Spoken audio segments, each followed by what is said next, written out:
mga kasolar, gagawa naman ulit tayo ng another tutorial kung paano magbuo ng power supply na 12 volts. Ayun. 12 volts na converter charger. Ayun. Pero yung ginawa nating unang video ay half wave yun. Ang ginamit lang natin doon ay 0 at saka 12. Kumbaga kalahati lang ng rewind ng transformer. So nga pala ginamit natin ulit na transformer. Ito rin yung ginamit ko sa unang video, 6 amperes. Tapos 12 0 12. Tapos ang input niya ay 0 volts to 220, wala siyang 110. Yan ang kinabitan ko ng switch. Yan. Tapos diretso sa plug. Yan, ganyan siya. So ang gagamitin naman natin ngayon ay ang tatlong terminal na to, kasi yung unang video natin ito lang ang kinuha natin, itong 012, kasi half wave lang yung ating ginawa. Ngayon gagawa naman tayo ng full wave. So ang kailangan natin na magpiyesa dito ay dalawang rectifier diode na IN60 6 amperes. Ito siya, rectifier diode, at saka isang capacitor. Ang capacitor na gagamitin ko ay 50 volts, 10,000 microfarad. Pwede kayong gumamit dito ng capacitor na from 16 volts pataas. 16 volts, 24 volts, 35 to 50 volts. Yun.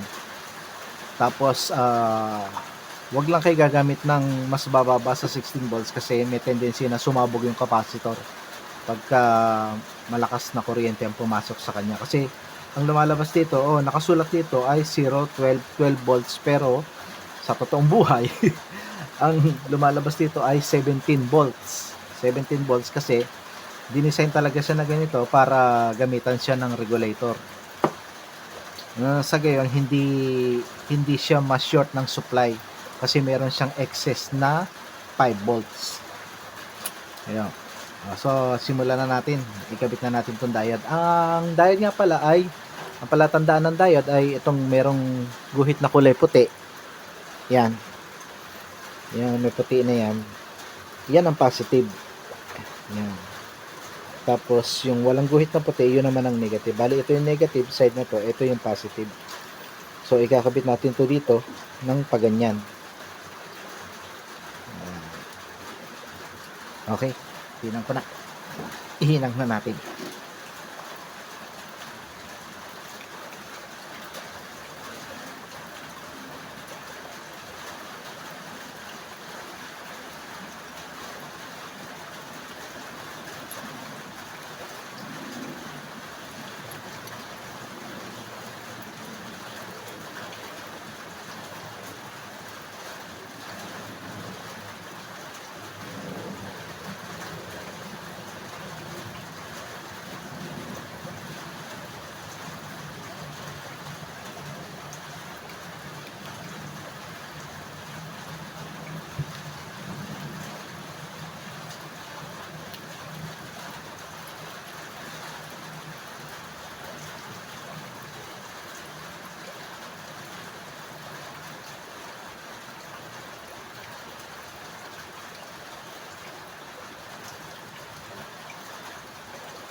So ayan, nahinang na natin.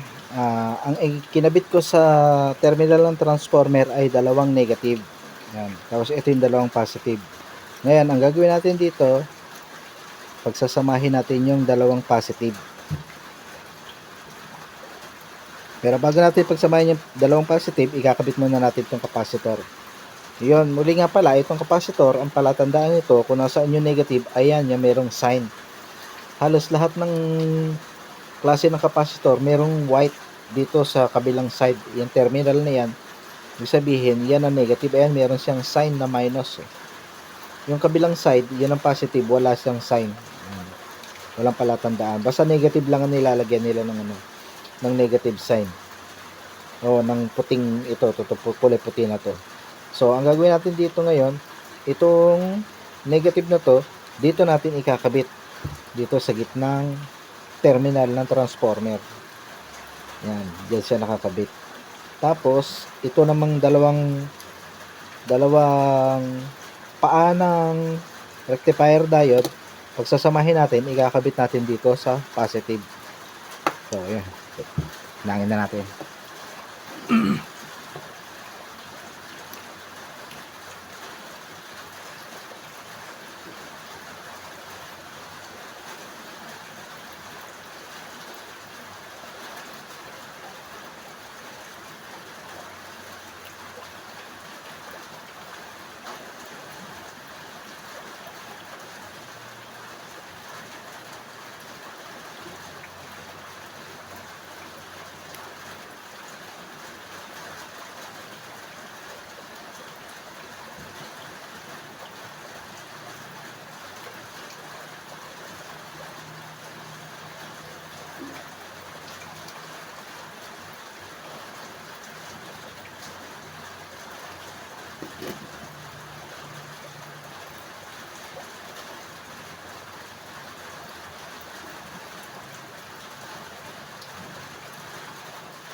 Ayan, tapos, okay na.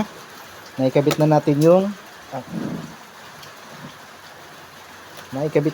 yung diode, dalawang diode, tapos yung capacitor, ito positive ng capacitor, yung walang guhit na puti, nandun yung negative, yung side na yun, yung nakakabit doon sa gitna ng terminal ng transformer. Ngayon dito na ako nagkabit ng wire, ito na yung pinaka-negative niya, ito tong wire na to na hininang ko sa negative ng capacitor. Tapos ang pinaka-positive ngayon yan, dito natin ikakabit sa positive ng capacitor na yan.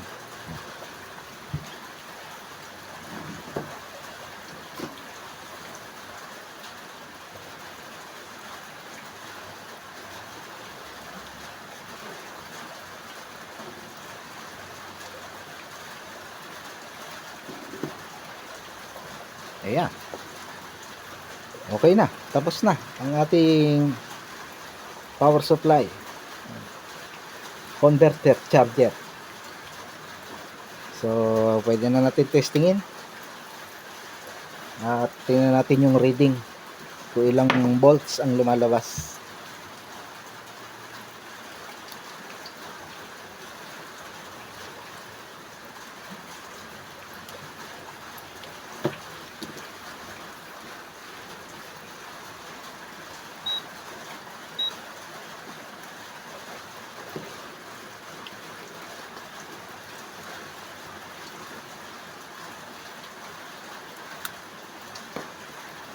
Yan, on na.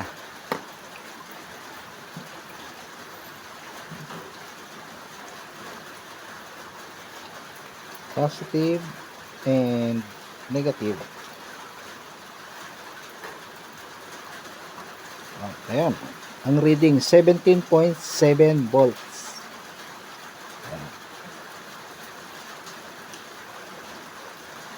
Yan ang pinaka-reading niya.